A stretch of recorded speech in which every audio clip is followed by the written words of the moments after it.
So this is where we have left in the previous session.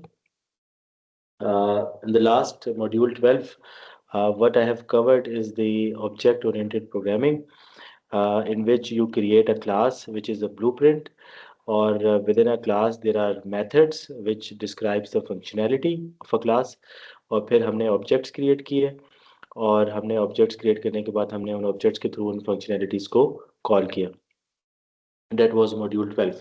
सो अगर मैं आपको इस पूरे 12 मॉड्यूल्स की एक समरी दिखाऊं, तो this is the exactly the same slide जो मैंने जब मैंने ये शुरू किया था इस सेशन को स्टार्ट में, तो मैंने आपको ये 12 मॉड्यूल्स दिखाए थे. मैंने आपको ये भी बताया था कि ये जो मॉड्यूल्स होते हैं ना, ये बेसिकली जो इसमें चीज़ें लिखी हुई हैं, ये एक टूल किट है.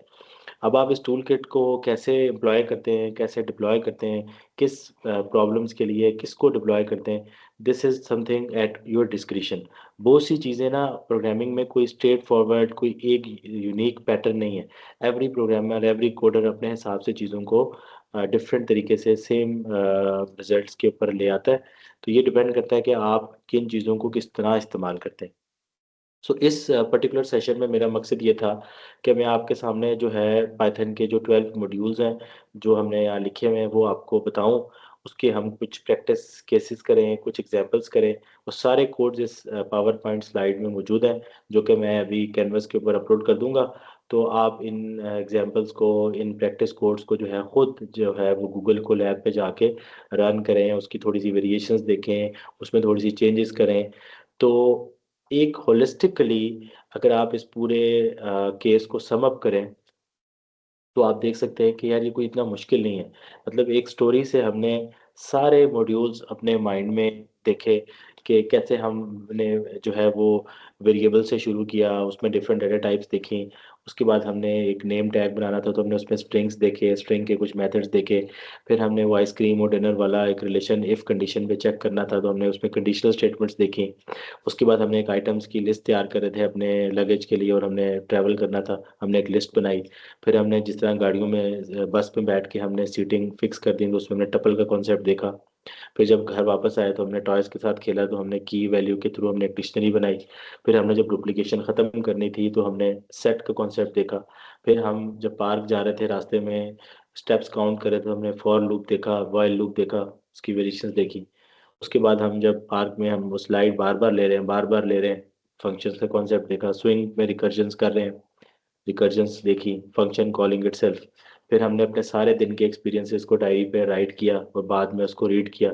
तो फाइल इनपुट आउटपुट हमने देखी, कैसे हम फाइल को राइट करते हैं, रीड करते हैं, उसके कंटेंट्स को हम फाइल को रीड करके कंटेंट्स में कॉपी करते हैं और डिस्प्ले कराते हैं. इसी तरह लास्टली हमने देखा कि जब हम बड़े प्रोग्राम्स बनाने जाते हैं, तो कैसे हमें जो ऑब्जेक्ट ओरिएंटेड प्रोग्रामिंग, जैसे हम क्लास बनाते हैं और उसकी फंक्शनैलिटी मेथड्स बनाते हैं, और फिर हम ऑब्जेक्ट्स बना के और कैसे उन ऑब्जेक्ट्स के थ्रू मेथड्स कॉल करके जो है ना हम अपने प्रोग्रामिंग की जो बड़े बड़े प्रोग्राम्स हैं उनको एक बड़े सोफिस्टिकेटेड तरीके में लिख सकते हैं, और उससे हमारी जो प्रोफेशनलिज्म है वो डिस्प्ले होती है.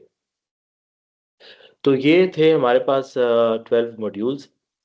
तो इसको देख के अगर आप एक आइडिया लेना कि चीज़ें कोई बहुत मुश्किल नहीं है. अभी आप थोड़ी सी प्रैक्टिस करेंगे ना, ये सारी चीज़ें, अभी आपने कोई सिंटैक्स याद नहीं करना, याद करने का तो अब वो दौर ही नहीं है ना. तो इट्स ऑल अबाउट प्रैक्टिस. आपको बस एक कॉन्सेप्ट पता है, आपको एक रियल लाइफ सिनेरियो, एक सिचुएशन में आप उस कॉन्सेप्ट को अप्लाई कर सकते हैं, तो you are good to go. और दिस इज़ वेरी इंटरेस्टिंग. मतलब मुझे तो अगर कोई पूछे ना, तो पाइथन इज या any programming languages, it's fun, it's love, it's amazing, it's something you enjoy doing it. तो वही मैं बात कर रहा था कि अगर मैं फर्स्ट सेमेस्टर को अगर प्रोग्रामिंग लैंग्वेज पढ़ाऊँ, तो what I am expecting from students is कि यार स्टूडेंट्स ये कहें कि यार बड़ा बड़ा ज़बरदस्त काम है, बड़ा एंजॉयबल काम है, और it's a fun thing to do programming.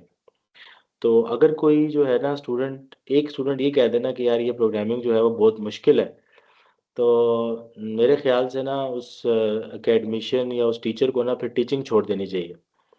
क्योंकि दिस इज़ दिस इज़ अब this is just like playing a game. ठीक है. और अगर आप किसी को प्रोग्रामिंग लैंग्वेज सिखा रहे हैं अपने स्टूडेंट्स को, और आपके मेजॉरिटी स्टूडेंट्स ये कह रहे हैं कि प्रोग्रामिंग मुश्किल है, और आप 16 हफ्ते पढ़ा रहे हैं और 16 हफ्तों में भी आप जो है वो स्पार्क जो है वो इग्नाइट नहीं कर सके स्टूडेंट्स में, तो ऐसे टीचर को मुझे लगता है दुनिया छोड़ देनी चाहिए। तो क्योंकि जो प्रोग्रामिंग है इट्स लाइक अ ड्रग, ये नशा है। जिस जो जो स्टार्ट करता है तो उसके थोड़ी देर बाद जो है ना आपको अगले को मना करना पड़ता है कि यार बस अब रुक जाओ, थोड़ा रेस्ट कर लो। क्योंकि द जब आप प्रोग्राम स्क्रैच से बनाते हैं ना, तो उसके बाद आप अपने प्रोग्राम को क्रिएट करते हैं स्क्रैच से, फिर उसमें बग्स निकलते हैं, आप उसको ठीक करते हैं और फाइनली जब वो रन होता है और एग्जीक्यूट होता है और आउटपुट देता है, तो यू फील एलिवेटेड। आपके जो ब्रेन में ना डोपामीन रिलीज होता है and you feel happy. And फिर नेक्स्ट टाइम आप कहते हैं मुझे इससे बड़ा पजल दो, इससे मुश्किल पजल दो, फिर आप उससे एक लेवल ऊपर जाते हैं, फिर एक स्टेप उससे ऊपर जाते हैं। इस तरह आप अपना जो लेवल्स है ना वो आपकी प्रोग्रामिंग में बढ़ते चले जाते हैं। तो ये चीज़ जो है वो सोली सोली जो है वो प्रैक्टिस करने से आती है। But the key point is के this this is fun, love and amazing and enjoying experience जो इस प्रोसेस से गुज़रता है।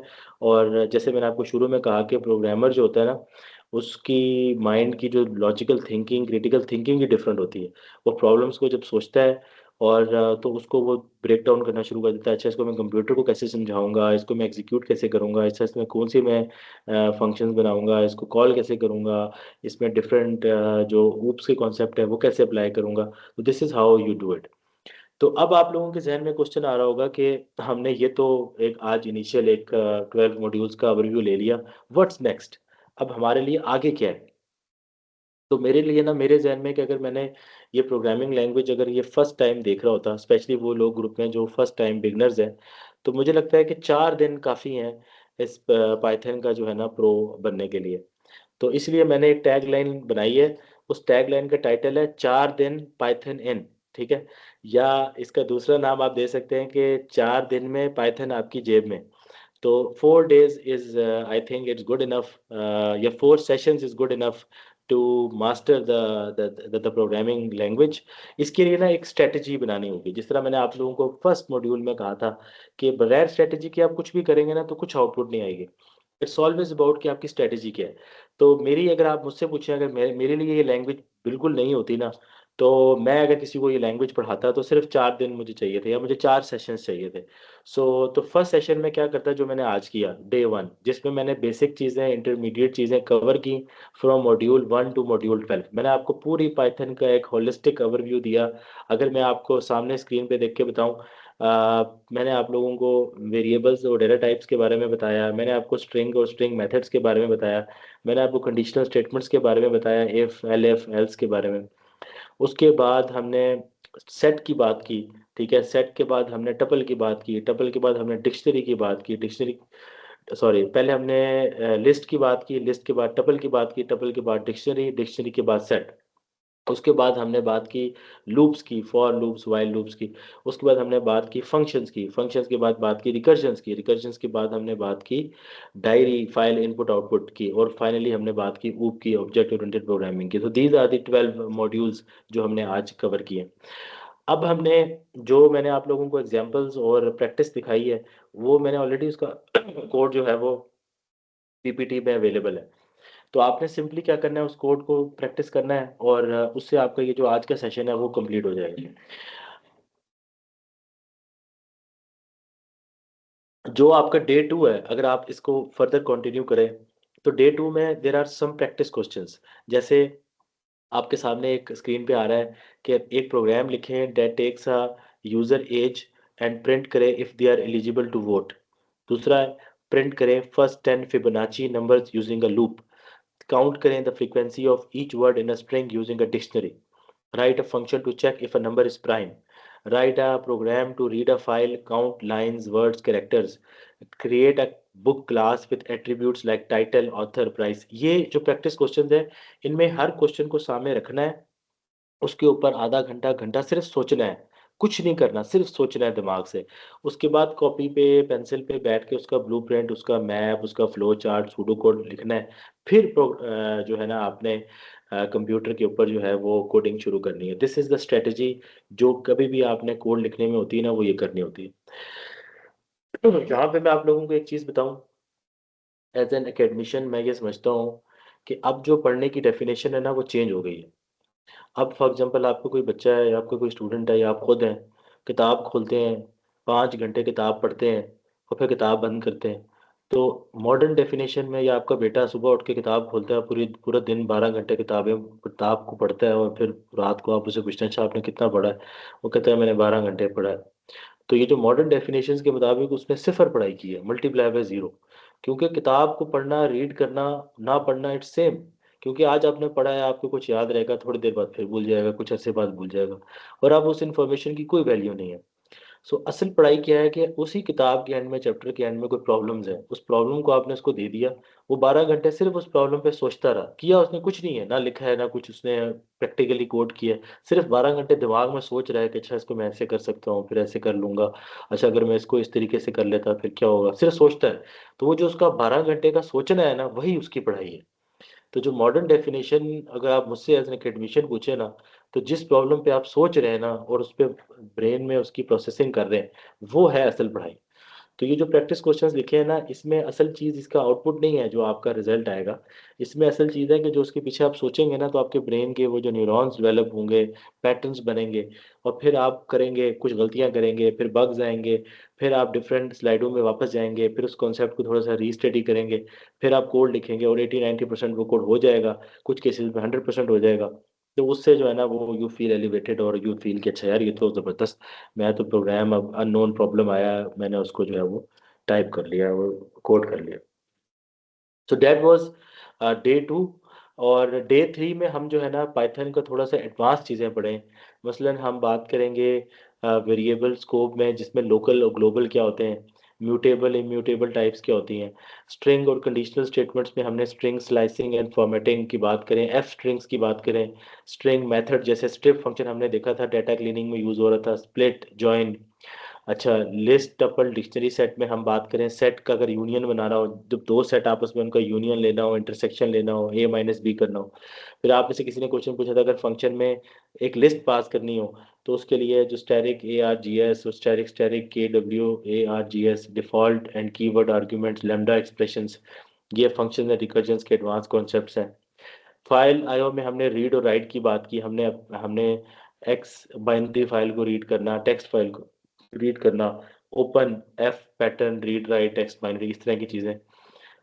ऊप के केस में हमने हमने देखा क्लास, और हमने देखा मेथड्स और ऑब्जेक्ट्स और उसको कॉल किया। कंस्ट्रक्टर क्या है, डेकोरेटर्स क्या होते हैं, एब्स्ट्रैक्शन क्या होती है, एनकैप्सुलेशन क्या होती है, इनहेरिटेंस क्या होती है, पॉलीमॉर्फिज्म क्या होती है, ये एडवांस कॉन्सेप्ट्स समझने हैं। फिर हमने एक्स्ट्रास पढ़ने हैं to complete the whole picture, जिसमें एक्सेप्शन हैंडलिंग है, try, except, finally, iterables, enumerate, zip. ठीक है। तो ये भी मैं आपको बता दूं, ये जो पाइथन के एडवांस कॉन्सेप्ट्स है ना, ये जो बेसिक इंटरमीडिएट से आसान है। अगर आप, मैं इस पे सेशन आपको दूं ना पाइथन एडवांस पे, आपका जो सेशन मैंने आपको आज दिया ना, उसका 50% भी डिफिकल्टी लेवल नहीं है, ये जो जो नंबर 3 पे लिखा हुआ है। दिस इज़ वेरी इजी, कुछ भी नहीं है। या आप इसको सर्च करें, यू विल सी कि आपको एक एक स्ट्रिंग का फंक्शन पता लगता जाएगा और आपकी डिक्शनरी में वो चीज़ ऐड होती जाएगी। जो डे 4 होगा, उसमें हम जो है, जो उसका स्ट्रेटजी होगी वो ये होगी कि आप एक प्रोजेक्ट ले लें, चाहे वो हॉस्पिटल मैनेजमेंट सिस्टम ले लें, एयरलाइन टिकटिंग सिस्टम ले लें, इस तरह के 15-20 प्रोजेक्ट्स की लिस्ट मैं आपको प्रोवाइड कर सकता हूँ, कोई एक उसमें से ले लें। और उसके ऊपर ये जो आपने मॉड्यूल 1 से 12 जो बेसिक इंटरमीडिएट है, जो आपने प्रैक्टिस की, जो आपने पाइथन की एडवांस चीज़ें देखी, तो वो सब आप उस पे अप्लाई करें। तो वो जो प्रोजेक्ट जब आप बनाएँगे ना डे 4 वाला, वो बेसिकली आपकी पाइथन की एक्सपर्टीज़ को डिपिक्ट करेगा। फिर आप किसी को, जब आप कहते हैं ना यार मैंने पाइथन की हुई है या मुझे पाइथन आती है, वो अगला सवाल ये होता है पाइथन में आपने क्या प्रोजेक्ट किया है? उस प्रोजेक्ट की कॉम्प्लेक्सिटी से वो अंदाज़ा लगा लेता है भई आपका क्या लेवल क्या है पाइथन का। ठीक है? कितने लेवल के आपने जो है ना वो डेटाबेस हैंडल की हुई है, उसमें फाइल आईओ कर रहे हैं, इनहेरिटेंस यूज़ कर रहे हैं, वैलिडेशन कर रहे हैं। इसी तरह एयरलाइन टिकटिंग सिस्टम में आप booking logic with conditionals, classes बना रहे हैं, पैसेंजर की फ्लाइट की बुकिंग की, फाइल स्टोरेज कर रहे हैं, सीट अवेलेबिलिटी ट्रैकिंग जो है वो फिगर आउट कर रहे हैं निकर। तो ये बेसिकली एक रोड मैप मैं आपको दे रहा हूँ उन लोगों के लिए जो पाइथन में इंटरेस्टेड है और चाहते हैं कि हम प्रो पाइथनर्स बने, हम एक्सपर्ट लेवल जो है वो अचीव करें। तो सिर्फ जो है ना, जिस तरह का आज सेशन हुआ है, इस तरह के 3 और सेशंस आप कर लेना, तो आप अपना लेवल देखिएगा कहाँ से कहाँ जो है ना वो पहुँच जाएगा। तो यहाँ पे आप में से कुछ लोग सोच रहे होंगे कि यार कि यू हैड अ विश कि अगर हम ये चारों सेशंस करें पाइथन के ऊपर, तो इस पर्टिकुलर कोर्स में तो हमारा चूंकि जो प्राइम ऑब्जेक्टिव है वो डाटा साइंस है, तो डाटा साइंस के लिए मुझे जितनी पाइथन रिक्वायर्ड थी ना वो मैंने आज आप लोगों को करवा दी है। उतनी भी अगर आप कर लेना तो मेरा जो कोर्स है ना उसकी रिक्वायरमेंट पूरी हो जाती है। लेकिन अगर आप में से कोई वैसी करना चाहता है शौक से, तो आप खुद कर सकते हैं, आप बिल्कुल ऑटो पे कर सकते हैं, आपको किसी भी टीचर की अब ज़रूरत नहीं है, आपके पास चैट जीपीटी है। आप चैट जीपीटी पे जाएं, आप पहले जो फर्स्ट जो डे टू है, जैसे उसमें लिखा हुआ है write a program that takes a user age and prints if they are eligible to vote, सिर्फ इसको कॉपी करके वहाँ पेस्ट करेंगे ना वो पूरा पाइथन का कोड जनरेट कर देगा। लेकिन पहले आप खुद बनाएं, फिर आप यहाँ से बना के एक दफ़ा उसको रीचेक कर सकते हैं, थोड़ा सा उसमें कुछ एरर्स आए हैं वो रिमूव कर सकते हैं। तो chat GPT will generate these codes in a flash of a second. तो वो जो है ना ये सारे चीज़ें आप वहाँ से ना डबल चेक कर सकते हैं और अपनी प्रैक्टिस ला सकते हैं। सिमिलरली जो पाइथन की एडवांस्ड जो कॉन्सेप्ट्स हैं उसके लिए भी कुछ भी नहीं करना। मिसाल के तौर पे आपको ये समझना है कि यार ये क्या है, ठीक है, इसको कॉपी किया, आप चले गए जी चैट जीपीटी के ऊपर। अब आपके पास टीचर जो है वो 24/7 है, अगर आपको ये पता है ना स्ट्रेटेजी क्या है, पढ़ना कैसे है, कोई मसला नहीं है, ठीक है। Explain the following in Python in simple words, ठीक है जी, हमने ये लिख दिया। अब वो कहते हैं जी कि वेरिएबल्स क्या होते हैं जी, जैसे नेम वेरिएबल है, एज वेरिएबल है, डाटा टाइप में बता दिए, इंटीजर है, डेसिमल है, टेक्स्ट है, ये बूलियन है, ये लिस्ट ऑफ आइटम्स है जिसे हम लिस्ट कहते हैं, ये डिक्शनरी है, डिक्शनरी में हमेशा की होती है और फिर वैल्यू होता है। अगर वैल्यू इंटीजर है ना तो वो 1 होगा, अगर यहाँ पे भी कोई स्ट्रिंग होता है तो वो भी इन्वर्टेड कॉमर्स में होता है। अब अगला एडवांस कॉन्सेप्ट क्या है जी कि लोकल क्या होता है, ग्लोबल क्या होता है। लोकल वेरिएबल होता है वो डिफाइन होता है फंक्शन के अंदर, और वो सिर्फ एग्जिस्ट करता है when the function is running. जैसे आपने ये ग्रीट फंक्शन डिफाइन किया, इसमें मैसेज लिखा हेलो, अब ये मैसेज जो है ना वो सिर्फ इस फंक्शन की हद तक ग्रीट कर लिया। अब जब आपने ये नेम लिखा है, ये नेम आपने फंक्शन के बाहर लिखा है, ठीक है, तो वो आपका ग्लोबल आ गया। इस तरह आपने ये काउंट कर लिया। इसी तरह म्यूटेबल इम्यूटेबल की कहानी इसने सारी एक एक छोटी छोटी एग्जांपल्स में आपको सारी समझा दी, फिर आपको समरी भी बता दी कि यार ये क्या है। तो इसी तरह अगर आप ये सीखना चाह रहे हैं, इसको कॉपी किया, चले गए चैट जीपीटी के ऊपर पेस्ट कर दिया, वो आपको एक एक करके बताएगा कि यार कोई मसला नहीं है, स्ट्रिंग ये होती है। अगर आपने स्ट्रिंग को स्लाइस करना है, आप सिर्फ उसका इंडेक्स दें कि 0 दें तो पी लिखा आ जाएगा, 0 से 2 तक देंगे तो पी वाई लिखा आ जाएगा। अगर 2 से आगे कॉलम दे देंगे तो 2 से आगे जितनी भी स्ट्रिंग है वो सारी लिखी हुई आ जाएगी।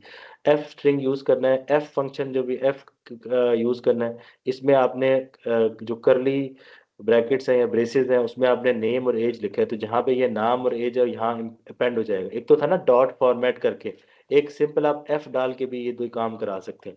इस तरह कंकैटिनेशन कर दी। स्ट्रिप फंक्शन हमने देखा था जब हम डाटा क्लीनिंग कर रहे थे। अब हेलो के पीछे स्पेस है, आगे स्पेस है, जैसे ही हमने डॉट स्ट्रिप यूज किया वो क्लीन हो गया। अब हेलो जो लिखा हुआ आ रहा है बिल्कुल नीट एंड क्लीन आ रहा है, उसके पीछे भी स्पेस खत्म होगी, आगे भी स्पेस खत्म होगी। इस तरह आप स्प्लिट करते हैं। स्प्लिट फंक्शन में जैसे आई लव पाइथन है, इसको स्प्लिट किया तो 3 अलग अलग बन गए लिस्ट में, आई अलग हो गया, लव अलग हो गया, पाइथन अलग हो गया। इस तरह जॉइन में क्या होता है, 3 वर्ड्स अलग अलग होते हैं लिस्ट में, वो इकट्ठे होके एक लंबा बन जाता है, आई लव पाइथन, ठीक है। इसको कहते हैं जॉइन, इसको कहते हैं स्प्लिट। बस ये फंक्शन कॉल करने हैं, data dot split, data dot join, ठीक है, या जो भी है डॉट जॉइन। कंडीशनल स्टेटमेंट्स क्या होती हैं, इफ एल, ये हमने ऑलरेडी पढ़ ली है, ठीक है, उसका उसने समरी बना के दिखा दी, ठीक है ना। इसी तरह अगर आप कहते हैं जी कि यार ये सेट में यूनियन इंटरसेक्शन क्या होता है, यहाँ कॉपी किया, पाइथन पे गए, इधर चैट जीपीटी पे पेस्ट कर दिया, वो आपको आराम से सिखाएगा कि इसको हम list tuple dictionary set data structure आ गए। लिस्ट जो है वो कलेक्शन ऑफ आइटम्स है, इसको आप चेंज कर सकते हैं, जैसे एप्पल बनाना चेरी, इसको आपने इंडेक्स से एक्सेस करना है, इस तरह लिस्ट में जो मेथड यूज होते हैं वो अपेंड, रिमूव, सॉर्ट। अच्छा, लिस्ट को आप ना सॉर्ट भी कर सकते हैं असेंडिंग ऑर्डर में, डिसेंडिंग ऑर्डर में। मिसाल तौर पे किसी के नंबर्स वहाँ पे लिखे हुए हैं, आप चाहते हैं कि हाईएस्ट से लोएस्ट हो जाए या लोएस्ट से हाईएस्ट हो जाए, तो उसके सब फंक्शन बने हुए हैं, आपने सिंपल मेथड वो कॉल करने हैं, वो ऑटोमेटिकली सब कुछ लिस्ट को कर देगा।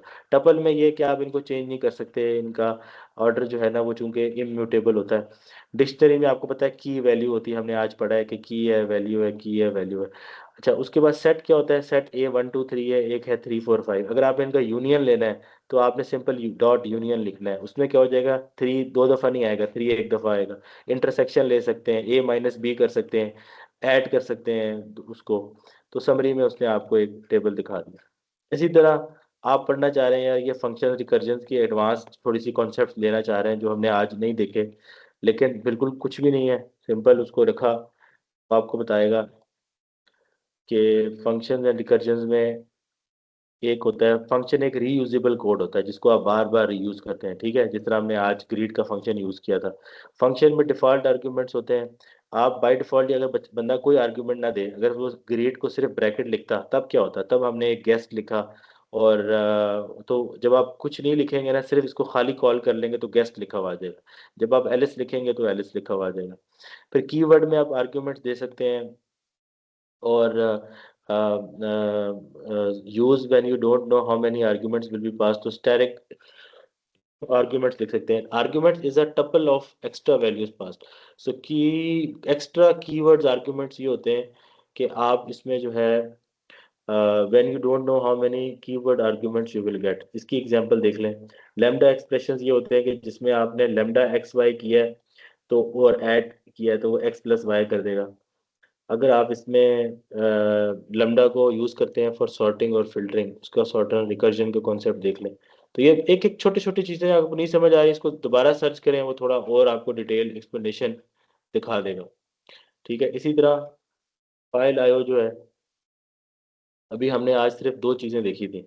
अगर आप इसके बारे में मज़ीद पढ़ना चाहते हैं तो सिंपल आप चैट जीपीटी पे लिखें, वो पूरा टेबल बना के आपको दिखा देगा कि इसमें आर क्या करता है, डब्ल्यू क्या करता है, ए बी क्या करता है।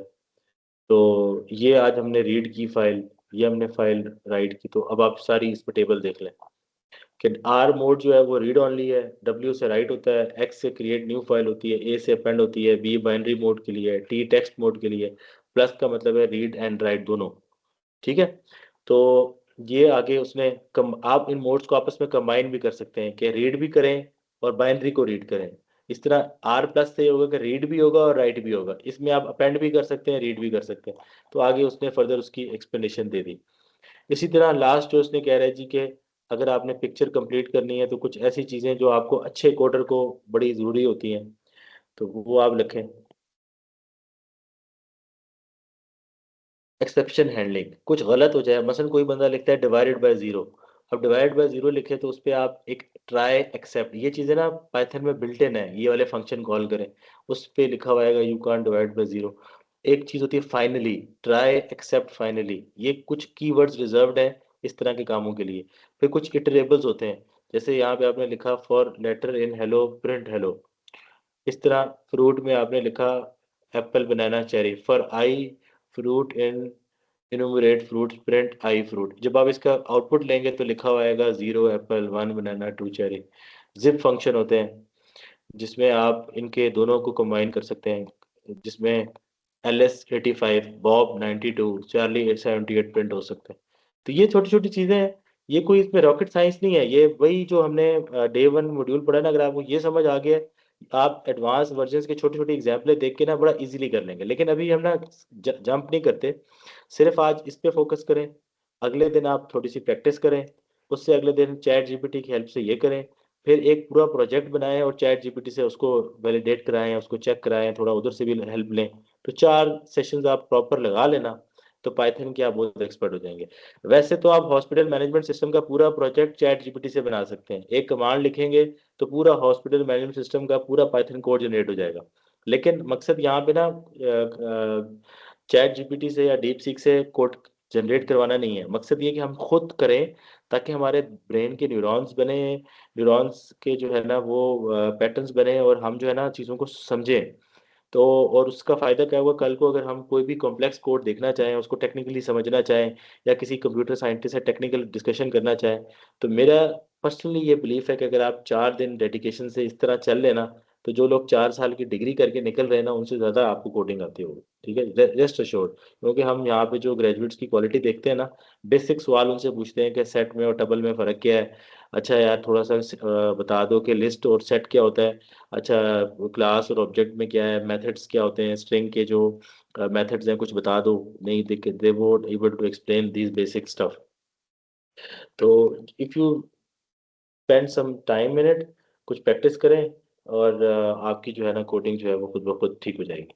तो आखिरी जो बात मैं करना चाहूँगा वो ये है कि जिस तरह सर्जन जो होता है ना वो टूल्स यूज़ करता है, जैसे मैंने आपके सामने पिक्चर में दिखाया है। तो मेरा पॉइंट सिर्फ ये है कि अगर आपको मैं सारे टूल्स दे दूँ और इनका इस्तेमाल बता दूँ और आपको कुछ वीडियोज़ भी दिखा दूँ नेट से कि यार ये ऐसे-ऐसे इस्तेमाल होते हैं, तो मेरा आपसे सवाल है कि क्या आप ऑपरेशन या सर्जरी परफ़ॉर्म कर लेंगे? जो कि मोस्ट लाइकली आप सब लोग कहेंगे नो, ठीक है? बिकॉज़ आपने इन टूल्स को खुद अपने हाथों से प्रैक्टिस नहीं किया। तो इसी तरह पाइथन की जितनी भी टूल किट है वो मैंने आपके सामने रख दी आज। कुछ एग्ज़ाम्पल्स भी दिखा दिए, कुछ कोड दिखा दिए, कोई मुश्किल नहीं है। अगर आप वो स्टोरी अपने दिमाग में रखिएगा फादर चाइल्ड वाली, पूरी स्टोरी को आप सुबह से लेकर रात तक और पूरे 24 घंटे की एपिसोड्स दिमाग में कॉल करेंगे ना, आपको ये सारे मॉड्यूल 1 से मॉड्यूल 12 की समझ आ जाएगी कि ये किस प्रॉब्लम में है, किस सेटिंग में क्या बात हो रही है, किस जगह पे क्या लगाना है। और 2-3 उनके सिंटैक्स की प्रैक्टिस करेंगे। याद किसी को नहीं होता सिंटैक्स, हर बंदा देखता है उसको बुक से ही रेफर करता है, या उसकी जो पाइथन की जो रिलीज़ होती है या उसमें जो गाइडलाइंस होती हैं उसकी की में से देखना पड़ता है अल्टीमेटली। तो अल्टीमेटली जो होता है वो लॉजिक डेवलप करनी होती है। तो वो जो है ना वो सिर्फ़ प्रैक्टिस से आ सकती है। तो जितनी प्रैक्टिस करेंगे, उतना जो है ना आपका जो है ना इस पे हैंड्स ऑन एक्सपीरियंस ज़्यादा होगा। तो here I and my today's module. अगर किसी का कोई क्वेश्चन है आज के मॉड्यूल के हवाले से या मेरी स्ट्रैटेजी के हवाले से या कोई general comment, any comment, it's most welcome. मेरा ख़्याल है कि आज हम यहाँ पे इसको एंड करेंगे। नेक्स्ट क्लास में इंशाल्लाह हम लोग मशीन लर्निंग, जो आर्टिफ़िशियल इंटेलिजेंस हमारा टॉपिक है, उसकी मैं बेसिक्स कवर करूँगा, और उसमें हम डिफरेंट एल्गोरिदम्स के जो कॉन्सेप्ट्स हैं वो ले लेंगे। सैटरडे वाली क्लास में हम मशीन लर्निंग के सुपरवाइज़्ड, अनसुपरवाइज़्ड, सेमी सुपरवाइज़्ड की प्रैक्टिस करेंगे। तो इस हफ्ते में हमने जो मशीन लर्निंग का हमारा चैप्टर है, जिसमें डिफरेंट एल्गोरिथम्स हैं, पाइथन के थ्रू एग्जीक्यूट करने हैं, वो हम कर लेंगे। और नेक्स्ट वीक से हम पावर बीआई जो है वो शुरू करेंगे। अगला पूरा हफ्ता पावर बीआई के ऊपर होगा, और फिर जो आखिरी हफ्ता होगा वो हम टेक्स्ट माइनिंग, टेक्स्ट एनालिटिक्स और फिर कुछ कई case studies, real life case studies solve करेंगे, जिसमें हम ये सारे कॉन्सेप्ट जो है वो यूज़ करेंगे। तो now you don't need to be an expert Python programmer, because you can do wonders with generative AI. लेकिन अगर आप थोड़ी-सी एफर्ट करें ना, तो कोडिंग कुछ भी नहीं है। It's a very very fun thing. और आप बैठे-बैठे आधा घंटा, 15-20 मिनट थोड़ा गूगल खोला है, फिर थोड़ा-सा कोड कर लिया, प्रैक्टिस कर ली। आप देखिएगा आने वाले चंद हफ्तों में you will be very fluent expert programmer. ठीक है? तो यहाँ पे मैं ख़त्म करता हूँ। Any questions R G most sir, एक रिक्वेस्ट है और दो कमेंट्स हैं, if you allow. I sure, I I know कि श्योर। अच्छा सर, सबसे पहले तो ये कि सर ये जो आपने आज पावर पॉइंट की प्रेजेंटेशन दिया, आई होप कि सर ये आप कैनवस के ऊपर ही अपलोड हो जाएगी, सो इट कैन बेनिफिट अस, हम वहाँ से देख लें सर इसको और रिकैप कर सकें चीज़ों को सर। बिल्कुल, बिल्कुल, बिल्कुल। और अभी आज ही मैं सर अपलोड कर सर सेकेंडली सर, एक आध कमेंट था सर, वो कमेंट किया था कि coming from purely from non C S background, मतलब आज का जो आपका ये एक 3 घंटे का जो आप 3 सवा 3 घंटे का जो हमने डिस्कोर्स किया, आई वुड एडमिट के इट हैज इग्नाइटेड, वो आपने बात की था, इग्नाइटेड एन इंटरेस्ट, और the things were made very simple in a very simple manner, और काफी मेरा उसमें इंटरेस्ट डेवलप हुआ, और आई एम लुकिंग फॉरवर्ड कि वो जो आपने 4 दिन का एक मॉड्यूल का है उसको I just run through that. तो thank you very much for this wonderful lecture. तो इसने मतलब coming purely from non C S background, I think the way it was conducted, तो उसमें काफ़ी सारी चीज़ें जो हैं वो बड़े आराम से समझ में आ गई, और योर राइट कि वो जब हम उसको प्रैक्टिस करेंगे तो only then we will be able to digest it properly और फर्दर इसमें आगे जा सकेंगे। और जो थर्ड जो कमेंट आपने कहा सर, वो जो आप बात हमेशा न्यूरॉन्स की करते हैं, जस्ट टू ऐड ऑन के वो आई नो कि बहुत से लोगों को पता भी होगी ये बात, जस्ट लेकिन फिर भी हमारे जिसम जो दिमाग में न्यूरॉन्स हैं वो हर बॉडी पार्ट का के क्रॉसपॉन्डिंग जो न्यूरॉन्स हैं दिमाग के अंदर, तो जिस चीज़ को हम ज़्यादा यूज़ करते हैं वो फिर क्रॉस वो न्यूरॉन्स बढ़ते जाते हैं। तो the more we use our brain the more we use our things, so इससे जो है वो हमारे न्यूरॉन्स भी डेवलप होते रहते हैं। तो आई थिंक आप बड़ा ऐप जो है वो मिसाल देते रहते हैं साथ। Thank you very much for our detailed lecture और साथ। मोस्ट वेलकम जी, थैंक यू वेरी मच। जी जी बिल्कुल, बात सब पूछे जी डॉक्टर। जी अस्सलाम वालेकुम। Thank you very much. नहीं, एक क्वेरी है सर छोटी सी, बाकी जी जी चीज़ें तो अल्हम्दुलिल्लाह बड़ा अच्छे तरीके से आपने एक्सप्लेन की हैं। तो आपने मटेरियल पिछले लेक्चर्स की वीडियोस अपलोड की हुई हैं, वो ओपन नहीं हो रही मेरे सिस्टम पे, पता नहीं कोई इशू है या क्या? वो मैं डाउनलोड भी कर सकता हूँ या हम कर सकते हैं बाद में अगर कहीं उसमें देख डाउनलोड का लेंगे? ऑप्शन नहीं आएगा, लेकिन उसको आप उसको वॉच कर सकते हैं। और चूंकि आपके पास एचईसी का अकाउंट है, आपको वैसे ओपन करते हुए मसला आना नहीं चाहिए था, क्योंकि जब मैं अच्छा। आपका नाम डाल रहा था ना तो उस पे मेंबर लिखा हुआ आ रहा था। तो मोस्ट लाइकली जी आप जी शायद टीम्स पहले ही यूज करते रहे होंगे बहुत अरसा। जी, तो मैं टीम यूज़ करता हूँ बिल्कुल, अगर अभी भी क्लासेस कोई एरर आया ना, आपने मुझे तस्वीर खींच के भेज देनी है। ये सारे लेक्चर्स आपको अवेलेबल होंगे, और आप जब तक मर्जी देखें इसको, कोई मसला नहीं है। मैं बीच में एक दफ़ा सोच रहा था कि अगर इसको यूट्यूब पे डाल दूं, तो हम्म वो भी मेरे जहन में है, अभी मैंने फाइनल नहीं सोचा। तो लेकिन असल में होता है कि जब आप फ्लो में बोल रहे होते हैं ना, तो बाद हम्म दफ़ा कुछ छोटा मोटा आप गलत भी बोल जाते हैं। तो हम्म वो मुझे थोड़ा सा वो देखना पड़ेगा कि यार कहीं मैं कोई फ्लुएंसी में कुछ चीज़ गलत तो नहीं हम्म बोल गया। लेकिन ओवरऑल बात ये कि पॉइंट कन्वे होना चाहिए, that is what is important. तो हाँ, true, that is good exactly. माशाल्लाह। मैं इसको देख लेता हूँ, आपके वो जो पॉइंट है। हाँ ठीक, थैंक यू वेरी मच। जी तुम्हारा साहब, जी जी पूछे। अस्सलाम वालेकुम सर। वालेकुम सलाम। सर कमेंट्स है, कुछ क्वेश्चन तो नहीं है। बीइंग यूनिवर्सिटी टीचर, मैं भी यूनिवर्सिटीज में पढ़ाता रहा हूँ और पढ़ाता हूँ। जी जी मुझे देखो ना, वाकई ही दिल से खुशी होना कि यार इस तरह के टीचर भी अवेलेबल हैं। मैं ढूंढता हूँ, मुश्किल से मिलते हैं कि फिर बच्चों को क्यों प्रॉब्लम आ रहा है। अगर आप जैसे टीचर जो वाकई ही एक ना दिल से टीचिंग कर रहा, मोस्टली लोग वैसे मजबूरन टीचर हैं, सॉरी टू से मैं भी उसमें एक टीचर हूँ। लेकिन इस तरह के टीचर होते हुए क्यों हमारी आउटपुट ठीक नहीं आ रही, मुझे समझ नहीं आती। जाहिर है थोड़े लोग हैं, लेकिन बहुत एक पता है दिल से खुशी होना कि यार ऐसे लोग भी अभी यूनिवर्सिटीज में हैं। तो एक पता है ना, दिल चाहता है कि आपको मिलके एक दफा किसी तरह से कोई अप्रिसिएशन कर सकूं। इंशाल्लाह मुलाकात होगी।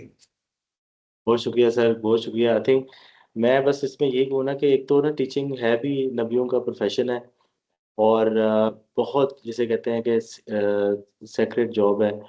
और बच्चे का जो है ना, मैंने अभी जो आखिर में बड़ा सख्त सा पॉइंट दिया था कि आप एक बच्चे को 16 हफ्ते पढ़ा रहे हैं प्रोग्रामिंग, और 16 हफ्ते में वो बच्चा कह रहा है कि हालात ये हो रहे हैं कि आधी से ज़्यादा क्लास जो है वो फेल हो रही है। तो मैं मुझे तो नहीं समझ आती कि यार व्हाट ही और she is doing for the last 16 weeks. क्योंकि प्रोग्रामिंग ना एक वीडियो गेम की तरह है। अब आप ये कोई बच्चा के यार वीडियो गेम जो है ना मुझे समझ नहीं आ रही, या मैं खेल नहीं पा रहा। अब सुपर मारियो वाली गेम खेली होगी हम सब ने। अब आप उसमें देखें 8 वर्ल्ड्स हैं, हर वर्ल्ड में 4 स्टेजेस हैं, जो सुपर मारियो ब्रॉस है। तो उसमें ये हो सकता है कि हर बच्चा दूसरे बच्चे से थोड़ा सा लेवल फर्क हो सकता है। कोई बच्चा छठी स्टेज पे होगा, कोई 7वीं पे होगा, कोई चौथी पे होगा। लेकिन ये बच्चा जब कह रहा है ना मुझे समझ नहीं आ रही या मुझे मुश्किल लग रहा है, इसका मतलब है कहीं ना कहीं टीचर जो है वो जान नहीं मार रहा, वो उस बच्चे में वो स्पार्क क्रिएट नहीं कर रहा, और उसका पूरा कैरियर जो है वो आगे खराब हो रहा है। तो टीचिंग बहुत जिसे कहते हैं कि टैक्सिंग है। आप पहले पूरी स्ट्रेटेजी बनाते हैं, आप पहले पूरी जो है होमवर्क करते हैं। अब मैं आगे इंशाल्लाह आपको आने वाले मॉड्यूल्स में दिखाऊंगा कि अब जिन जिन जिन सुपरवाइजर से मैंने पीएचडी की है, मेरे जो सुपरवाइजर हैं पीएचडी के, इज प्रोफेसर पैट्रिक यू। उन्होंने अपनी पीएचडी में थीसिस में एक थीसिस की बेस के ऊपर एक कंपनी बनाई, उसका नाम है एथरोस कम्युनिकेशन। उसके वो को फाउंडर हैं, 3 को फाउंडर हैं, he is one of the को फाउंडर्स। उस कंपनी को आगे जाके क्वालकॉम ने खरीद लिया। और मैं नेट पे देख रहा था कितने का खरीदा, 3.2 billion US dollars, not million, billion US dollars. तो पाकिस्तान जो है वो 1 अरब डॉलर के लिए कटोरा लेके आईएमएफ के पास जा रहा था। उधर जो है वो एक प्रोफेसर अपनी पीएचडी की बेसिस के ऊपर एक कंपनी बना रहा है जिसको क्वालकॉम खरीद रही है 3.2 बिलियन यूएस डॉलर्स। फिर उसने एक और कंपनी बनाई जो एलरोस कम्युनिकेशन के नाम से, वो ब्रॉडकॉम ने खरीद ली। फिर उसके बाद एक और कंपनी बनाई, आजकल एक और स्टार्टअप पे बड़ा जबरदस्त सक्सेसफुल स्टार्टअप चला रहा है। तो वो तो अक्सर बातें करता था जब हमारे साथ कि यार मेरे पास इतना पैसा है कि मेरी 7 नस्लों को कमाने की जरूरत नहीं है। लेकिन eight the same time he is working like 18-20 hours a day. ठीक है, वो जो प्रोफेशनलिज्म है काम करने का, जिंदगी में कुछ अचीव करने का। तो असल बात है कि आपको शौक होना चाहिए पढ़ाने का। और सबसे इम्पोर्टेंट टीचर का काम है कि बच्चे को ना एम्पावर करना। कोई भी बच्चा है इस काबिल हो जाए कि वो ऑटो पे कर सके। अब जैसे मैं आपको वो 4 डेज की स्ट्रेटेजी बता रहा था, उसके लिए किसी टीचर की अब जरूरत नहीं है। आप में अगर वो नीयत है पढ़ने की, अब आप जाएं उसके ऊपर जनरेटिव एआई के ऊपर प्रैक्टिस करें, उसको देखें। तो अनफॉर्चुनेटली टीचिंग में भी जो है वो कमर्शियल वाला एस्पेक्ट आ गया है। प्लस अनफॉर्चुनेटली जो है वो एफर्ट ही नहीं रही ना कि हम नॉलेज जो है वो सही मानों में बच्चों को कम्युनिकेट करें, उनके अंदर वो स्किल्स डेवलप करें। खुशी इस चीज़ में है कि आप बच्चों को अपने सामने एम्पावर होता हुआ देखें। ठीक है, तो this is something we are missing. और मैं तो अपनी पूरी फैकल्टी को मीटिंग में बारहा ये बात कहता हूँ कि दुनिया में सिर्फ 2 रिश्ते हैं। एक रिश्ता आपके माँ बाप का है, जो चाहते हैं कि हमारी जो औलाद है ना वो हमसे भी आगे जाए। ठीक है, और इवन भाइयों का भी आपस में कंपटीशन हो रहा होता है। लेकिन जो दूसरा रिश्ता है वो अच्छे उस्ताद का है। वो चाहता है जी कि मेरा शागिर्द जो है ना वो मेरे से आगे निकले। ठीक है, तो 2 रिश्ते हैं, एक माँ बाप का रिश्ता है और एक अच्छे उस्ताद का रिश्ता है। सो मुझे खुशी होगी कि if all of the participants कुछ इससे इनपुट लें, उसको प्रैक्टिस करें। अभी मैं इंशाल्लाह इस पे एक मैंने फाइनेंशियल लिटरेसी के ऊपर भी एक पूरी केस स्टडी मैंने खुद डिज़ाइन की है कि हमने फाइनेंशियली अपने आप को कैसे बिल्डअप करना है, वेल्थ कैसे बनानी है, हमने अपनी नेक्स्ट जनरेशन को एम्पावर कैसे करना है। क्योंकि ये भी एक बहुत बड़ा मसला है कि हमारे ना जो कोलीग्स हैं और जो हमारे बच्चे हैं वो सिर्फ सर्वाइवल की जंग लड़ रहे हैं। सारी जो एफर्ट्स हैं वो महीना गुजारने की है, किसी तरह बिल्स पे हो जाएं, डिफॉल्ट ना करें, लोन ना लेना पड़ जाए। तो जब सोच सर्वाइवल की होगी ना, और जब आप प्रोफेशन को पेट लगा देंगे, तो फिर उसमें वो सारे जो इश्यूज जो पैसे कमाने के लिए आते हैं वो सारे उसके साथ जुड़ जाते हैं। तो अनफॉर्चुनेटली ये है, इसकी एक बहुत बड़ा रीज़न जो है ना हमारी फाइनेंशियल जो स्ट्रेंथ है वो डाउन होना है। तो उसके लिए हमें थोड़ा सा हम एफर्ट करें, थोड़ी सी हम अपने अंदर खुद लिटरेसी डेवलप करें और अपने बच्चों को वो दें, तो मेरा ख्याल है वी कैन डू वंडर्स। इस पे इंशाल्लाह मैं पूरी एक मैंने केस स्टडी बनाई हुई है, मैंने उस पर डाली हुई है कैनवस के ऊपर, वो डाली है हाउ टू बिल्ड वेल्थ। उसके ऊपर मैं बहुत डिटेल से आपको बताऊंगा कि कैसे हम जो है खुद भी स्ट्रांग हो फाइनेंशियली और हम अपनी आने वाली जनरेशन को बड़ा हेल्दी करके जाएं। Because as a head of department मेरे पास लोग आते हैं जो 60+ के हैं, रिटायर हो गए, और नाउ दे आर सीकिंग कि हमें पार्ट टाइम कोर्स दे दें, पार्ट टाइम कुछ काम दे दें, हमारे लिए मंथली जो है ना वो चलाना मुश्किल है। तो आई फील वेरी डिस्टर्ब्ड कि यार एक बंदा 60 साल काम करके भी जो है अब उसको आगे प्रॉब्लम्स आ रहे हैं। तो this is something we all have to see कि कहीं ना कहीं हम गलती कर रहे हैं ना इस पूरे प्रोसेस में। तो इंशाल्लाह उसको हम बड़ी डिटेल से आगे डिस्कस करेंगे। और आपके लिए डिफरेंट डायमेंशंस हम सब के लिए ओपन होंगी, और कुछ चीज़ें मैं आपसे भी सीखूंगा। और जितने हमारे यहाँ पार्टिसिपेंट्स बैठे हैं, and I really wanted all of you to do extremely extremely well in times to come. जी आयशा जी, आपका कोई क्वेश्चन? जी सर, बस कमेंट है कि थैंक यू सो मच। और सर पुराना, क्योंकि आपकी स्टूडेंट भी हूँ, और तो मुझे तो ये चीज काफी ज्यादा अब दोबारा फील हो रही है कि we actually miss you at Islamabad campus. कि यहाँ पर ये पैशन जो है ना, अब हम याद भी करते हैं कि जब आप होते थे तो विजिट्स में, और बाकी सारे हमारे जो पैशन के मामले में हम लोगों को जो बूस्ट करते थे, वो आपका एक रोल है और बहुत इंपॉर्टेंट रोल है, जो आज भी हम मिस कर रहे होते हैं। कि सर कासिम होते तो हमें ये चीज ऐसे नहीं ऐसे समझा देते तो हम ज्यादा आसानी से कर लेते। Thank you so much sir. Thank you जी, और बहुत शुक्रिया। I am glad that I am a part of this course right now. Thank you. देखो आयशा, बात पता क्या, मैंने आपको शुरू में ना पहले लेक्चर में बताया था जी कि in my memory there are 2,500 जो स्टूडेंट्स हैं मेरे, मुझे उन सब के नाम ज़बानी याद है। उसकी क्या वजह है कि अगर मैं 50 की क्लास को पढ़ा रहा हूँ, मुझे अपने बच्चों का ही नाम नहीं पता जिनको मैं पढ़ा रहा हूँ, तो what connection I am establishing. ठीक है, आप एक लम्हे के लिए सोचे ना। तो मैं थोड़ी सी एफर्ट करता हूँ 5-10 मिनट की, और मैं सारी क्लास के नाम याद कर लेता हूँ, फिर मैं पूरी क्लास में बच्चों को उनके नाम से बुलाता हूँ। तो अभी मैंने आपको आज टेक्निक बताई है, एक स्टोरी टेलिंग, एक स्टोरी बताई जी कि बाप बेटे की, वो कैसे गया, किया, वो सारे 12 के 12 मॉड्यूल्स आपको ज़बानी याद हो गए। ठीक है, एक टेक्निक है चेन लिंकिंग मेथड। आप एक, जिस तरह फर्स्ट लेक्चर में डॉक्टर साहब ने मुझसे पूछा था कि कैसे इतनी एक्सेप्शनल मेमोरी हो, तो आप स्टोरी बनाएं, पैकिंग सिस्टम है, चेन लिंकिंग सिस्टम है, आप थोड़ा सा माइंड को ट्रेन करें। जिन बच्चों को आप एजुकेट करने जा रहे हैं, जब तक उनके साथ कनेक्शन ही नहीं डेवलप करेंगे, तो आजकल की जो हमारी जो जनरेशन है, अगर आप they don't consider you as a teacher unless they get inspiration from you. So inspiration के लिए एग्जैक्टली। फर्स्ट चीज है, you need to develop a rapport, you know their names. सबसे अच्छा वर्ड जो कान को सुनने में अच्छा लगता है ना, वो आपका नाम है। तो आप उसको उसके नाम से बुलाएं। ठीक है, उसके बारे में थोड़ा सा स्टडी करें, देखें वो अगर वो डाउन जा रहा है, क्या जा रहा है, क्यों उसको वो चीज़ उस तरह समझ नहीं आ रही।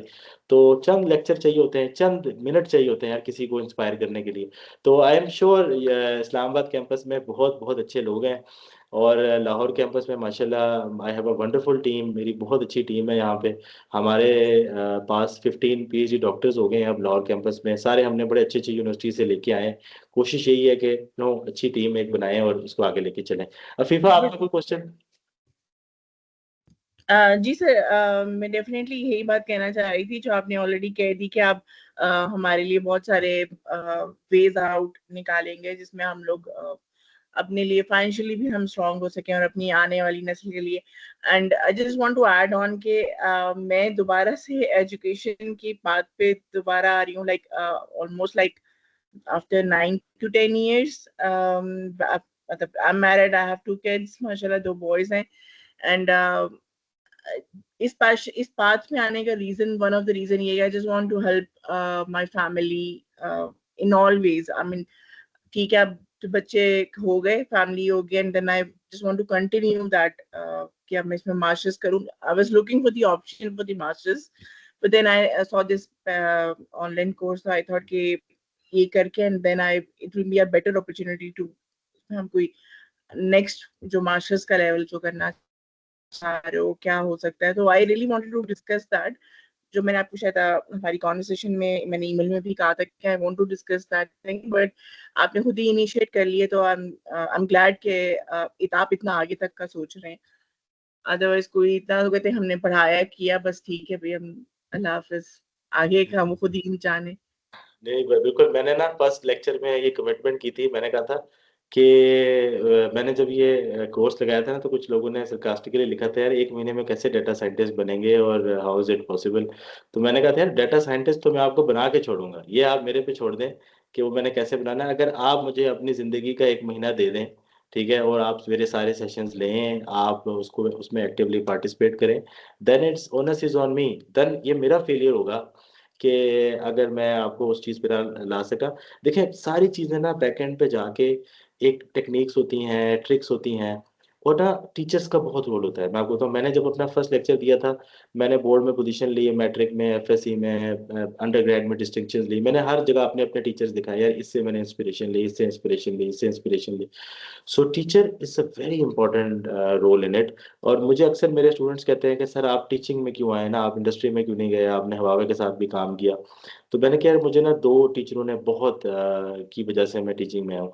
एक वो टीचर होते थे जिनसे हम पढ़ते थे ना, तो फील होता था कि सेमेस्टर से पहले कुछ हो रहा है, सेमेस्टर के बाद कुछ हो रहा है। मुझे अपने अंदर वो फील होता था एलिवेशन की, यार इससे सीखा है, लर्न किया, और दिल करता था यार इस जैसा टीचर बनना है। उससे इंस्पिरेशन आती थी, और that inspired me a lot, और उसको एज अ रोल मॉडल देखता था मैं।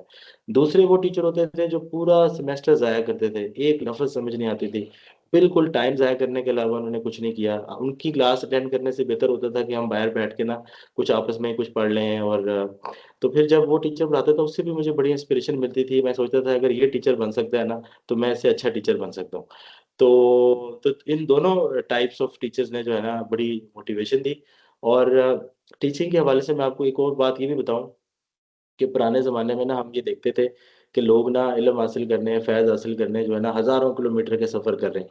तो मैं कभी-कभी सोचता था जब मैं छोटा था कि यार ऐसा क्यों है यार, इतना दूर जा रहे हैं, कोई क्लोज़ प्रॉक्सिमिटी में क्या कोई टीचर नहीं है कि इतना आपको दूर जाना पड़ रहा है? तो ये क्वेश्चन मेरे माइंड में रहा और अनआंसर्ड रहा। तो मैं एक दफ़ा जब हांगकांग में अपनी पीएचडी करने जिस लैब में गया ना, तो वहाँ एक मेरा स्टूडेंट चाइनीज़ लैबमेट था। उसने ना अपने डेस्क के ऊपर ना एक पेज प्रिंट आउट लगाया हुआ था, उस पे लिखा हुआ था दुनिया के टॉप रिसर्च ग्रुप्स जो है ना वो ये हैं। तो वो रिसर्च ग्रुप ये होता है कि जो एक प्रोफेसर हेड करता है उस रिसर्च ग्रुप को। उसने डिफरेंट प्रोफेसर्स के नाम लिखे हुए थे 10 लोगों के। एक प्रोफेसर को स्टैनफोर्ड का था, एक उसमें केयू लेवन बेल्जियम का था, एक टीयू डेल्फ्ट का था, एक उसमें जो जो मेरा प्रोफेसर था Hong Kong university science and technology का, वो भी लिखा हुआ था। तो मैंने कहा ये क्या तुमने 10 नाम लिखे हैं? कहता जब मैंने अंडर ग्रेड किया ना, तो मैंने डिसाइड किया यार इन 10 ग्रुप्स में से ना किसी एक ग्रुप वाले प्रोफेसर के पास मैंने अपने पीएचडी करने के लिए जाना है। तो मैं उसके लिए तैयारी कर रहा था और लकीली मैं इन 10 में से इस प्रोफेसर के पास पहुंच गया। तो उसने अपने अंडरग्रेड से उन 10 प्रोफेसर्स को मार्क किया हुआ था कि इन 10 उस्तादों में से किसी एक उस्ताद के पास जाके इल्म हासिल करना है, तो या फैज़ हासिल करना है या सीखना है या जो भी। तो लोग वो प्रोफेसर जिस मर्जी यूनिवर्सिटी में जाए, इससे फर्क नहीं पड़ता वो डेल्फ्ट में है, वो स्टैनफोर्ड में है, एमआईटी में है, कार्नेगी मेलन में है, ब्राउन में है, उसने टीचर को ट्रैक करना है। ठीक है, बल्कि एक स्टूडेंट जो हमारे प्रोफेसर का था, वो university of California Santa Barbara में उस प्रोफेसर के साथ था। फिर वो प्रोफेसर जब एच के यूनिवर्सिटी आया, तो वो अमेरिका से हांगकांग आ गया उसको फॉलो करते हुए अपने प्रोफेसर को। तो उस्ताद जो है ना, उसको ढूंढना भी आपकी जिम्मेदारी है। लेकिन अच्छे उस्ताद की तलाश भी शागिर्द की जिम्मेदारियों में शामिल है। और दूसरा, हर किसी को उस्ताद भी नहीं बनाना होता।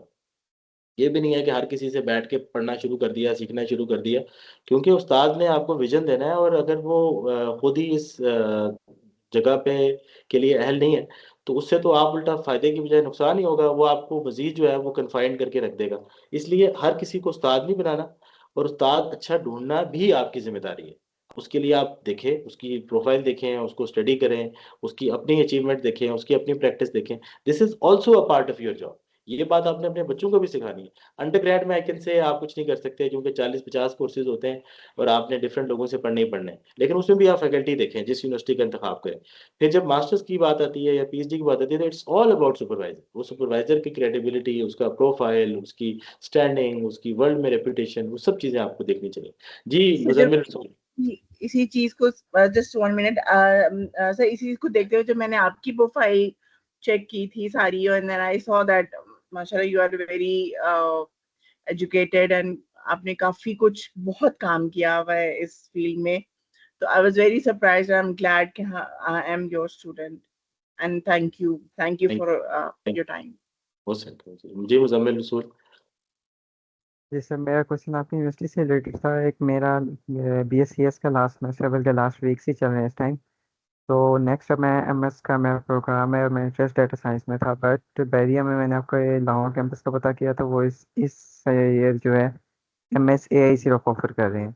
जी जी तो बिल्कुल। मैं ये पूछना चाह रहा था कि अगर MSAI में एडमिशन लूँ तो लास्ट ईयर स्पेशलाइजेशन कोर्सेज में हम डाटा साइंस अडॉप्ट कर सकते हैं या AI के ही होंगे उसमें? अच्छा, वेरी गुड क्वेश्चन। अच्छा, आर्टिफिशियल इंटेलिजेंस ना एक ब्रॉडर सा डोमेन है। उसकी एप्लीकेशंस डिफरेंट स्ट्रीम्स में हैं। So one of them is data science. जैसे मैं अभी डाटा साइंस में जो अगले दो लेक्चर्स होंगे ना, that will be purely on AI machine learning और उसके एल्गोरिथम्स। तो एआई की एप्लीकेशंस जो है वो आप डाटा साइंस में कर लें, या आप उसको साइबर सिक्योरिटी वाली साइड पे ले जाएं, या आप उसको मेडिसिन वाली साइड पे ले जाएं। सो एआई थोड़ा सा एक ब्रॉडर सा डोमेन है। आप चाहें तो आप अपनी जो पीएचडी का सॉरी एमएस का जो थीसिस है, वो बिल्कुल डाटा साइंस में रख सकते हैं। और आप उसमें जो है वो एआई को इनकॉर्पोरेट करेंगे, बिकॉज हम आगे देखेंगे कि AI is a backbone of data science. और इंशाल्लाह मैं नेक्स्ट 2-3 लेक्चर्स में ना आपको बहुत होलिस्टिक एक कम्प्रिहेंसिव ओवरव्यू दे दूंगा एआई का, डाटा साइंस का। जिसके बाद मैंने आपको बताया कि आप कोई भी दुनिया की किताब डाटा साइंस की पढ़ना चाहेंगे ना, तो आपको प्रॉब्लम नहीं आएगी। बल्कि लास्ट टाइम मैंने पिछले मॉड्यूल में आपको पियर्सन की एक बुक ओपन करके दिखाई थी, जिसके सारे चैप्टर्स ऑलमोस्ट हमने ब्रॉडली कवर कर लिए हुए। तो which gives you a message कि आप कुछ भी पढ़ना चाहते हैं ना, चाहे कोई कोर्स इंटरनेट से करना चाहते हैं, ऑटो पे पढ़ना चाहते हैं, कोई वीडियो से कुछ देखना चाहते हैं, तो you are enable to do it. अब आपको किसी की मुताजी की नहीं है कि यार ये कराएगा तो मैं करूंगा। असल में अंडर ग्रेड की पूरी डिग्री का मकसद ये है कि you are independent to pursue कि आपने आगे कैसे अपनी लाइफ लॉन्ग लर्निंग करनी है। उसके लिए लेकिन ना एक स्ट्रेटेजी ज़रूरी है। अक्सर लोग गलती क्या करते हैं जी, कि वो उनको ये पता ही नहीं है कि हमने शुरू कहाँ करना है, ख़त्म कहाँ करना है, टाइम कहाँ डिफाइन करना है। तो ये ना एक पूरा प्रोसेस है। जब तक आप इस प्रोसेस को नहीं अंडरस्टैंड करेंगे ना, आप नहीं चल सकेंगे। मसलन मैं आज कुछ एग्जांपल्स दिखाना चाह रहा था, लेकिन फिर वो बहुत ज़्यादा आउट ऑफ बुक हो जाती। जैसे जब मैं एफएससी की केमिस्ट्री पढ़ रहा था, तो मैंने पूरी केमिस्ट्री में ये फिगर आउट कर लिया कि अगर मुझे ये पीरियोडिक टेबल याद हो जाए ना पूरा, हर एलिमेंट पता लग जाए पीरियोडिक टेबल में कहाँ है, उसका एटॉमिक नंबर क्या है, एटॉमिक मास किधर है। दूसरा, मुझे इलेक्ट्रोकेमिकल सीरीज का पता लग जाए कि जो स्टैंडर्ड उसका इलेक्ट्रोड रिडक्शन पोटेंशियल का ऑर्डर क्या है। तो सिर्फ ये दो चीजें आपको बताऊं, पीरियोडिक टेबल और इलेक्ट्रोकेमिकल सीरीज, आप हर एलिमेंट को हर एलिमेंट से रिएक्ट करवा के उसका आउटपुट लिख सकते हैं। पूरी केमिस्ट्री आपकी जेब में होगी, सिर्फ ये दो चीजें आपको आ जाए, क्योंकि वो उसका क्रक्स है। ठीक है, अब या तो आप खुद फिगर आउट कर लें, या कोई टीचर आपको बता दे कि यार ये चीजें हैं, ये मेन चीजें हैं, बस ये आपने करनी है, आगे जिंदगी आपकी आसान है। तो पॉइंट ये है कि ये काम है टीचर का या इंस्ट्रक्टर का, या आप खुद इतने हो कि उसमें फिगर आउट कर लें। और दूसरा, मैं हमेशा एक बात करूंगा, जितने पार्टिसिपेंट यहाँ बैठे ना, हर बंदा किसी ना किसी फील्ड में उसने काम किया हुआ है। कोई फाइनेंस का है, कोई इकोनॉमिक्स का है, कोई एचआर का है, कोई जो है स्टैटिस्टिक्स का है, किसी ने इंटरनेशनल रिलेशन में कुछ किया हुआ है, किसी ने डिजास्टर मैनेजमेंट में कुछ किया हुआ है। आपने अपनी स्ट्रेंथ नहीं छोड़नी, उसी स्ट्रेंथ में देखते हुए उसमें ऐड ऑन करें कि मैं डाटा साइंस इनकॉर्पोरेट करूँ, सीएस के टूल्स इनकॉर्पोरेट करूँ, तो मैं उसमें क्या वैल्यू ऐड कर सकता हूँ। तो इसके ऊपर इंशाल्लाह मैं आगे भी कुछ आपको डिटेल्स बताऊंगा।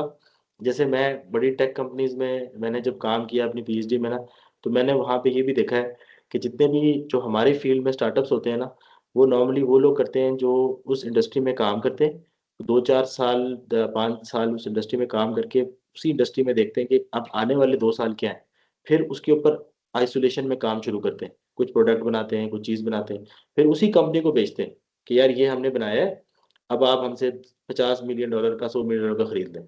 जैसे मैं जिस कंपनी में काम कर रहा था पहले शुरू में पीएचडी में, हवावे से पहले, तो दो लोग सैमसंग में काम कर रहे थे, एक डिज़ाइन सेंटर में। उन्होंने 5-7 साल सैमसंग में काम करके छोड़ा। उसके बाद उन्होंने उस सैमसंग एक एक प्रोडक्ट के ऊपर काम शुरू कर दिया।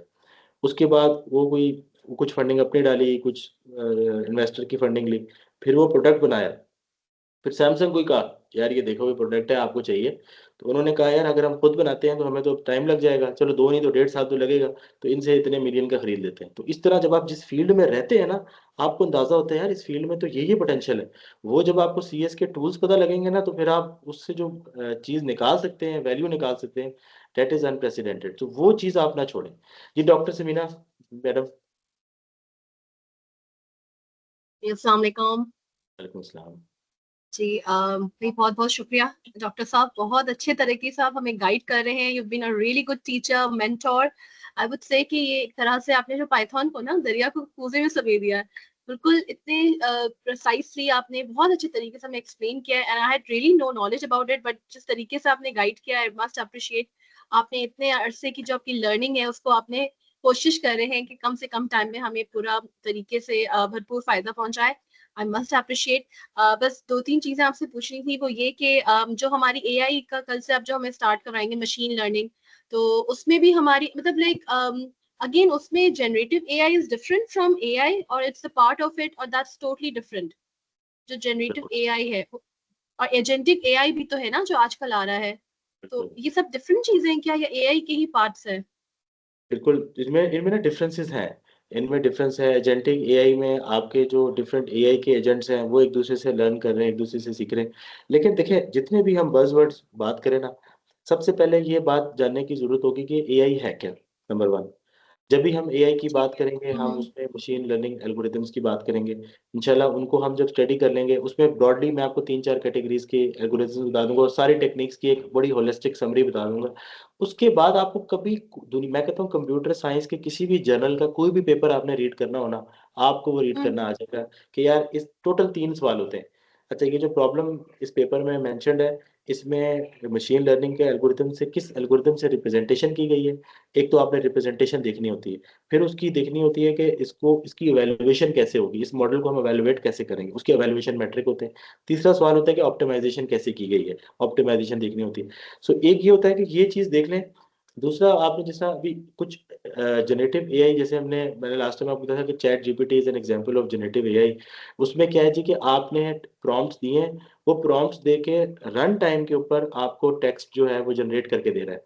वो किसी रेफरेंस से नहीं उठा रहा, किसी आर्टिकल से नहीं उठा रहा, किसी टेक्स्ट बुक से नहीं उठा रहा, या किसी मैगजीन से नहीं उठा रहा, वो अपना जनरेट करके दे रहा है। अब उसकी ऑथेंटिसिटी आपने चेक करनी है, क्योंकि हो सकता है वो जो आपको कोड कर रहा है वो किसी जगह एग्जिस्ट ही ना करता हो, वो उसने रन टाइम पे 3-4 चीजों को मिला के आपको दिया हो, तो वो हम उसकी ऑथेंटिसिटी को एक दफा चेक करते हैं।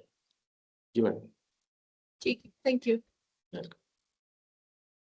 Any other question? I am ready to answer. I am really happy कि आप लोग जो है वो इसको ले रहे हैं, और मैं जिस तरह आप लोगों का इंटरेस्ट देख रहा हूँ ना, तो उस हिसाब से मुझे बहुत मोटिवेशन मिल रही है कि मतलब जिस तरह आप लोगों ने पाइथन में लर्न करने का इंटरेस्ट शो किया, बिकॉज बहुत से लोग जो है वो कहते हैं यार क्यों पढ़े हैं जब हम सारा कोड जनरेट करवा सकते हैं पाइथन से। और जिस तरह मैंने आपको लास्ट टाइम बताया था, मेरे ही कोलीग, हमारे ही एक स्टूडेंट है, he is working at a US company, $5,000 plus उसकी सैलरी है। वो कह रहे हैं लास्ट 6 मंथ्स में मैंने एक लाइन का कोड नहीं लिखा, इट्स सारा एआई जनरेटेड है, लेकिन उसको पता है कि उसने जनरेट क्या कराना है, उसे क्या प्रॉम्प्ट्स देने हैं और कैसे जनरेशन होगी। तो अब आने वाले दौर में यस आई टोटली एग्री कि कोड शायद 99% से ज्यादा आपका एआई लिखेगा, आपने कुछ नहीं लिखना, आप सिर्फ चैट जीपीटी पे प्रॉम्प्ट देंगे तो कोड लिखा हुआ आ जाएगा। लेकिन अगर हमने जितना मैंने आज आपको बताया आप इसकी प्रैक्टिस कर लेंगे ना, तो जो आपको कॉन्फिडेंस और मूड एलिवेशन और जो फिर आपका लेवल होगा ना कोड को समझने में, उसको अंडरस्टैंड करने में, उसको प्रैक्टिस करने में, तो वो जो आपकी वो जो सीएस वाली स्ट्रीम है वो और सॉलिडिफाई होगी। और नेक्स्ट जनरेशन में ना मल्टी स्किल्स आर रिक्वायर्ड। मसलन अगर आपको अपनी फील्ड का नॉलेज है तो साथ आपको एक दो चीजें और भी पता होनी चाहिए। This is how things are working. अभी बहुत सी कंपनियां यूएस में ग्लोबली ना ले ऑफ्स कर रही हैं, बट वो ले ऑफ्स इसलिए नहीं कर रही कि एआई उनको रिप्लेस कर रही है, वो ले ऑफ्स कर रही है बिकॉज अब उनको डिफरेंट तरह का स्किल सेट रिक्वायर्ड है। अभी उसके बाद वो एक बहुत मैसिव हायरिंग करेंगे जिसमें वो बहुत से नॉन सीएस ग्रेजुएट्स हायर करेंगे, but with skill set of AI, with skills of data science, with skill set of other things. HR का काम कर रहे हैं तो एचआर में प्रेडिक्टिव एनालिटिक्स, एचआर की एआई, उसके अंदर डैशबोर्डिंग, मतलब multiple skills are required at the same time. So ये इंशाल्लाह हम पावर बीआई में बहुत डिटेल में देखेंगे। पावर बीआई का मैंने बहुत ज़्यादा एक स्ट्रेटेजी सोची हुई है जो आपको मैंने करवानी है। और क्योंकि सिर्फ अगर हम ब्रॉडली बातें करें ना, और जब तक हम हैंड्स ऑन काम ना करें, वो स्किल नहीं डेवलप होती। तो इंशाल्लाह आई हैव प्लान्स। जिस तरह अगर आपका इंटरेस्ट इसी तरह रहता है ना, तो रेस्ट अश्योर्ड कि you will be one of the fine fine experts in your field इंशाल्लाह। और एटलीस्ट ये मैं आपको फॉर श्योर कहूंगा कि जितने भी आप सीएस ग्रेजुएट से मिलेंगे ना, आपका नॉलेज किसी से कम नहीं होगा। मोर देन 90% ग्रेजुएट से you perform a lot better, because the way you think या the way you see things at a bigger picture और स्टेट लेवल पे। तो इसका फायदा उठाएं, अपने नॉलेज का, अपने एक्सपीरियंस का, अपनी एज का, अपनी मेच्योरिटी का। ये बहुत मैटर करती हैं चीजें, स्पेशली अगर हम उसको डेवलपमेंट और डिजाइन स्टेज पे देखें। Any other question from anyone? चलें जी, फिर आज हम यहाँ पे एंड करते हैं, एंड इंशाल्लाह मैं अभी थोड़ी देर में ना वो स्लाइड्स और रिकॉर्डिंग्स जो है वो अपलोड कर लूँगा। जी अफीफा, अगर आपका last question, then we will end. हाँ, last just want to add sir, आपके अपने माशाल्लाह 3 बेटे हैं, तो आप उन्हें भी इस पाथवे पे ही ज़ाहिर है गाइड करते होंगे कि अभी से कहते हैं ना, जितना अर्ली, आजकल वैसे भी कुछ एड्स भी चल रहे हैं कि इतनी जल्दी अब बच्चों को ये लैंग्वेजेस सिखाएं। और आई थिंक दुबई में तो ये इंडोर्स कर दिया गया है कि अर्ली एजेस में बच्चों को एआई सिखाया जाए। जी बड़ा अच्छा आपने क्वेश्चन पूछा है। How do you are managing with your kids? I just बिल्कुल want to know. बिल्कुल आपने सही पूछा है। और असल में आजकल जो है वो बच्चों के लिए बहुत से इदारे हैं जहाँ पे बच्चों को वो ऑनलाइन अब रिमोट प्रोग्रामिंग भी सिखाते हैं। स्क्रैच प्रोग्रामिंग है या पाइथन ही फॉर इंस्टेंस है।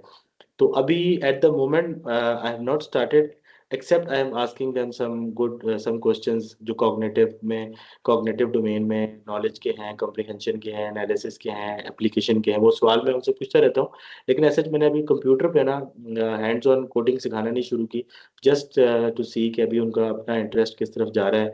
थोड़ा सा माइंड जो, क्योंकि स्कूल में जो है वो ऑलरेडी उन्होंने कंप्यूटर जो है वो स्टार्ट करना शुरू किया है। बट यू आर राइट, जितना अर्ली स्टार्ट कर सकते हैं कोई इसमें हर्ज नहीं है। एक हाथ साल 2-3 क्लास 4 क्लास इज अप्रोप्रिएट कि आप उसको जो है वो प्रॉब्लम सॉल्विंग सिखाएं। पर बच्चा जितने सवाल पूछे उसको उसके आंसर दें, और वो कोई क्रिएटिव काम करना चाहता है उसको क्रिएटिव काम करने दें। मतलब बच्चा पालना ना दुनिया का सबसे मुश्किल काम है, इसमें कोई शक नहीं है। और it's a full time job. और ये ऐसा समुंदर है कि जिसमें आप जितना पूरी जिंदगी भी गुजार देना तो वो नहीं हो सकेगा। तो बहुत से चैलेंजेस सबको फेस होते हैं, बट कुछ चीज़ों में वो एक्सपेरिमेंट्स कर रहे होते हैं। मसलन लेगो से कुछ चीज़ बना लेंगे तो वॉशरूम में जो है ना वो बाल्टी में पानी भर के देखेगा या सिंक हो रहा है या फ्लोट कर रहा है, ठीक है, जस्ट टू एक्सपेरिमेंट आउट। तो बच्चे ने तो करने एक्सपेरिमेंट्स। और ये एक हमेशा मेरी एक रहती है घर में डिस्कशन अपनी मदर के साथ। वो चाहती हैं घर बड़ा साफ सुथरा नीट एंड क्लीन हो, और बच्चों ने जो है ना वो कियोस्क मचाया होता है। तो जो बच्चों वाला घर होगा तो उसमें कियोस्क तो होगा, ठीक है, क्योंकि बच्चों वाला घर है और उन्होंने चीज़ें इसी तरह डिस्ट्रॉय करनी है और डैमेज करनी है और एक्सपेरिमेंट्स करने हैं। So let them experiment. और एट द सेम टाइम जो है कोडिंग की जो फंडामेंटल्स हैं, कि जिस तरह अभी आज हमने इफ एल्स कंडीशंस का देखा, लूप्स का देखा, छोटे-छोटे ओकेजन्स पे आप उनको थोड़ा-सा टीज़र दे सकते हैं, point for food for thought दे सकते हैं। और फिर इवेंचुअली हम स्टैंड अलोन कंप्यूटर के ऊपर भी सिखाने में कोई टाइम नहीं लगेगा। यानी कि एक दफ़ा आपका वो माइंड बन जाए ना क्रिटिकल थिंकिंग वाला, फिर प्रोग्रामिंग असल में प्रोग्रामिंग फिर कुछ मायने नहीं रखेगी। फिर it's a matter of days कि आपने वो चढ़ जाना है, ठीक है? It's all about preparation. चलें जी, यहाँ पे फिर हम आज एंड करते हैं। मैं ये रिकॉर्डिंग स्टॉप करता हूँ। इंशाल्लाह नेक्स्ट क्लास में फिर कल मुलाकात होती है। अपना ख़्याल रखें और सी यू टुमारो इंशाल्लाह। ठीक है जी, अल्लाह हाफ़िज़। थैंक